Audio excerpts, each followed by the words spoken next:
Terrence had a bizarre encounter when he worked as a park ranger in 2005 at the Tallgrass Prairie in Kansas. He claims that he had an encounter with what he described as a shapeshifter. But before we get into today's stories, be sure to go ahead and hit that subscribe button because I tell stories of the mysterious and supernatural. Let's do it. It was March 2005, a sunny day in the morning time when Terrence was driving around, checking in with some camp spots. Almost immediately, Terrence began to notice something big moving off in a field directly near the road. As he turned to look, whatever it was had incredible speed, was very large, and disappeared off into the brush. Thinking nothing of it at the time, or at least trying to, he continued on his route to take care of whatever business he had to tend to. While it was unusual, it did not set him off. However, as the day turned to afternoon, he began to feel that he was being watched or that somebody was following him. At one point or another, he even recalls a strange-looking man dressed in native attire like he was from the 1800s, but looking lost. When he had tried to speak to this man, the man only stared at him blankly, muttering his own name, and then went about looking for something. What Terrence described was strange, and while the man's appearance was out of place and bizarre, it wasn't exactly off-putting. The man was doing nothing wrong, so Terrence saw no further reason to press for information. Well, later on that evening is when Terrence sees this man again, but visibly walking off into the brush. And what he describes here is disturbing. He said he sees this strange man again going off into the brush, and within a moment or two later, the largest coyote he's ever seen comes out the other side and vanishes off into the tree line. Now, he's stunned and shocked by what he just saw, and he goes to personally investigate, thinking that the man was still behind the brush, but he was not. He was gone. He had no way to explain what he had just saw before his own eyes. He also realized that as he watched this massive coyote taking off into the woods from the backside, it was the same animal he had seen that very morning. While it was extraordinary, it wasn't until years later he would learn about the Comanche and Wichita tales of shape-shifting practitioners who could transform into any animal they desired. Terrence isn't exactly scared of what he saw, but looking back, he does believe that the man he encountered was a shapeshifter of some kind. He understands that it might be a little too crazy to assume things automatically, but says that day he was very unnerved and the man just mysteriously vanished. He has since heard many tales of shapeshifters from the Comanche and the Wichita. One of his friends is part Kickapoo, and told me the story that he relayed. His Kickapoo friend believes that what he experienced was indeed a shapeshifter. But we have to ask, why? Why was he in the park that day? Did he have some religious duty he had to attend to? Terrence noted that this man looked lost or looking for something or someone. When Terrence had asked him if he needed any help finding anything, the man had only responded by blankly staring at him and speaking his name, then wandered off. What could that mean? And more importantly, do you guys believe that Terrence had a run-in with something in the realm of the supernatural, or are the events that transpired this day merely a coincidence and trickery of the eyes? Let me know what you guys think. Aaron, who's half Arapaho, has lived on the property that he resides on with his family for several generations now in northeastern Kansas. He has lived there his whole life, and the surrounding area is all full of Arapaho landmarks. The way he describes the property is that there are these small hills that overlook the property, one to the west and the other one towards the east that's a little larger. What's interesting is beyond the west hill, it's supposedly said to be cursed by evil spirits or deities. For that reason, his grandfather and father and him don't ever go to that area.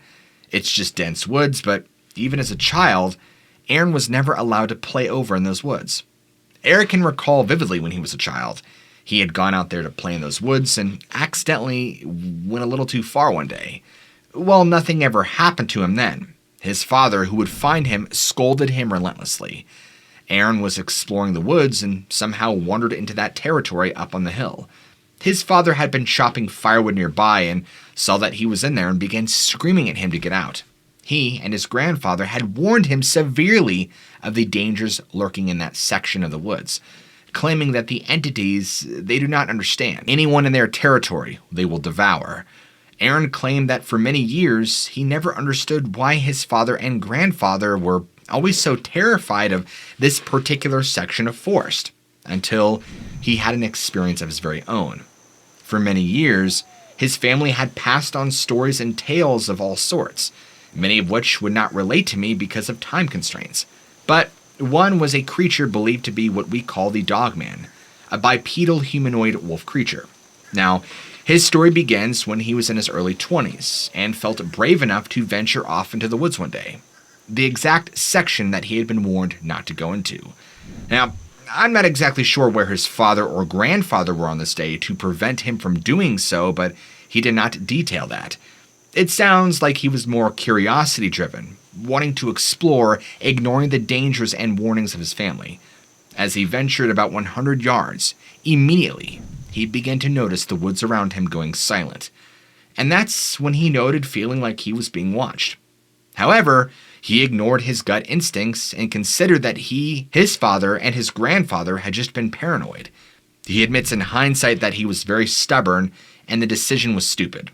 And not too long after, he would see multiple pairs of eye shine from the thick brush. But here's where it gets crazier.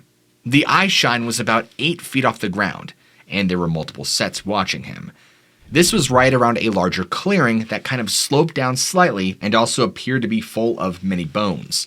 Not human bones, of course, just a lot of animal bones. It had also had a bad stink, like body odor, wet dog, urine, and rotting meat.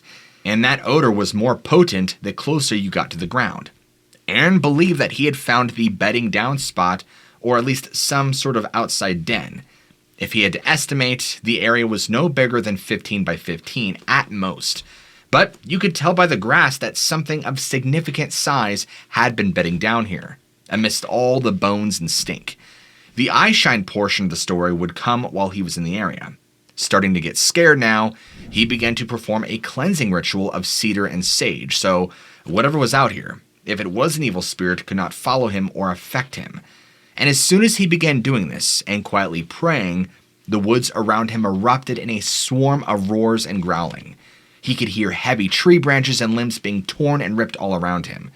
Aaron pretty much realized that the dangers his father and grandfather had warned him of were now very real. Aaron begins to escape and make his way back to the property, but the entire time, he could hear these things thrashing about in the woods around him. They never did reveal themselves, but he could hear they were massive, growling and roaring the entire time. Clearly displeased with his presence in their territory, he believes that this was stupidity on his part, and was the catalyst for what was to come. He said that after this, the activity began to start. Within a few days, they had found a mutilated elk on the far side of the property. It looked like it had been butchered and left there. No meat was even touched.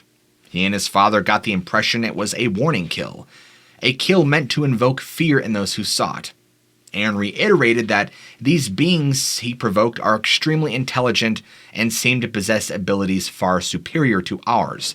Just one of the many reasons that his family has feared that section of the forest. Also, they do not live on a reservation. The area in Kansas where they live is their property, just to clarify.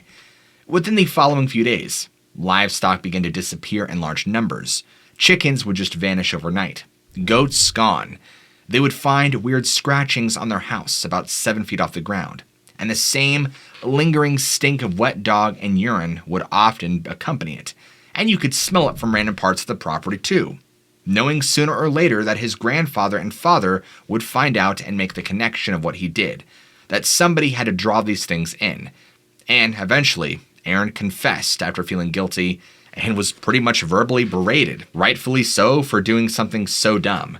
They did their best to pray and continue to perform cleansing rituals over the property and the house. However, it did very little. From what Aaron described is that these beings were infuriated that their territory had been wandered through. This understanding seemed to exist that they had their portion of land and these things had theirs. And there was supposed to be a mutual respect, but clearly Aaron had violated that. There was never meant to be any sort of cross-travel, supposedly. While there are many smaller stories here and there of strange things happening, the worst was when his grandfather was attacked and his chest cut open. Aaron recalls that the wounds reminded him of a large grizzly bear had attacked him. The wounds were not meant to kill, but to maim and to give as a warning of punishment for what Aaron had supposedly done. The grandfather had been stitched up and cleaned up, but I guess he was never the same. He passed away about 4 or so years after that event, and after his grandfather had been attacked, the activity finally seemed to cease for quite some time, but here or there, they would hear and see activity in the woods. Aaron has since moved out and lives elsewhere now. However, the memories of what he provoked in the woods all those years ago still stay with him like a nightmare that will never be forgotten. This story is one coming out of a small town in Kansas called Emporia. Now, my dad pastored a small church there in the 80s, so this story is close to home. Emporia is a small town set in the flat Kansas plains with a population of about 20,000 people, and the town is only 5 miles across from east to west. It is the home of Emporia State University and Emporia School of Nursing. During the summer break, when school is out and the college kids go home, the population is much less. Being such a small community, it has the impression that everybody knows each other. Because there's only one traffic light downtown, my father used to joke that if there were 5 cars in front of you at the light, it was a traffic jam. Emporia got national attention in 1987 because of a movie titled Murder Ordained. It was about an Emporia pastor and his lover, the church secretary, who murdered their spouses. Well, it seems that Emporia has other things going on as well. This encounter is told by somebody who grew up in that small town. Recalling the story, it happened during the summertime when this little boy was approximately 5 or 6. The neighborhoods of Emporia are organized in a square block format.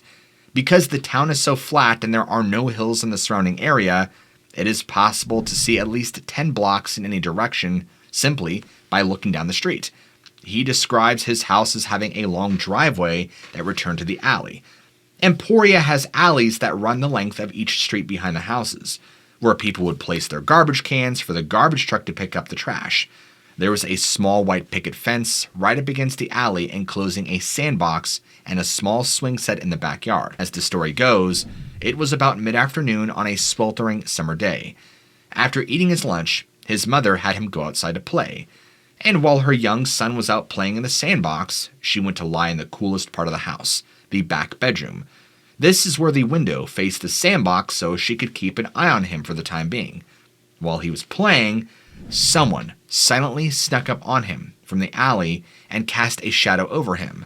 The boy was startled. Then the stranger spoke to him in a low, eerie voice that sounded like he was from another world. A voice that the young boy was not familiar with and asked him, "What are you doing there?" The boy looked up to see who it was. The stranger appeared to have positioned himself in the ideal position with the sun directly behind and above them.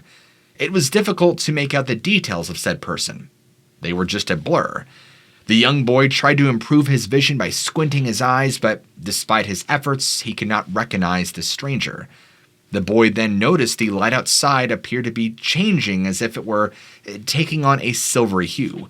It was like the light was being filtered and made darker while still being bright during the middle of the day. The air began to feel cooler, like when a storm was about to hit. While staring upward in the person's direction, the boy shifted his body from side to side to shield the direct sunlight from falling on his eyes. However, the person would move their body simultaneously and in the same direction, almost as if it was deliberately trying not to be recognized. When the boy asked, "Who are you?" the person said, "I'm your new friend. Let me come in and play with you." The boy then remembered what his mother had told him about talking to strangers and said, "I can't. My mother told me not to talk to strangers." The person then said, "I'm not a stranger. I'm your friend." And the boy simply said, "But I can't see your face. I don't know who you are." Again, the person reiterated, "You know me. I'm your friend." Now, the boy, feeling frightened, moved further back in the sandbox, away from the fence. Then, the person walked to the gate, reached over, put his hand on the latch to open the gate. That is when the boy could see him. He described him as a very tall person, his skin entirely white-looking, his hair black, and he was wearing dark sunglasses so as to not be able to see its eyes. Dressed in all black clothing as well. Pants, shirt, jacket, all black. He even had shiny black shoes. The boy thought it reminded him of a vampire from one of the scary movies that he and his older brother had been watching on TV. And then the man spoke again. This time he was telling him what to do instead of asking. "You do want to play with you. You must ask me to come in." The boy felt compelled to let the stranger in the yard. The boy got up from the sandbox, moved toward the gate. As he reached to unlatch it, he heard a loud noise coming from in the house. It sounded like somebody was pounding on the wall from inside. He thought it was his mother that was trying to get his attention. Now, turning away from looking at the stranger, he looked toward the house.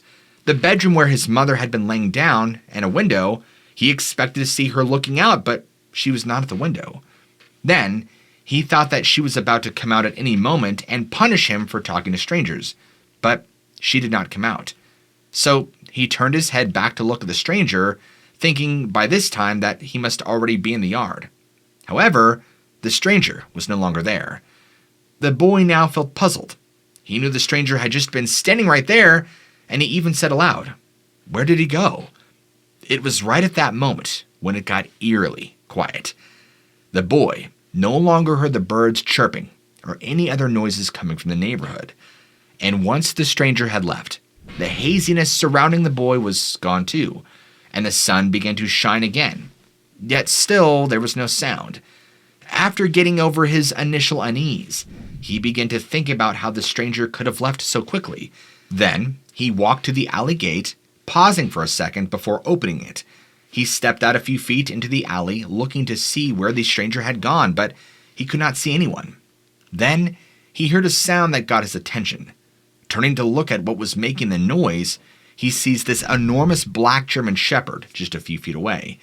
The dog had its head lowered, mouth snarling, lips back exposing large white teeth, and the hair on the back of his neck was standing up. It was intently staring at him, very intensely. In an instant, it attacked him.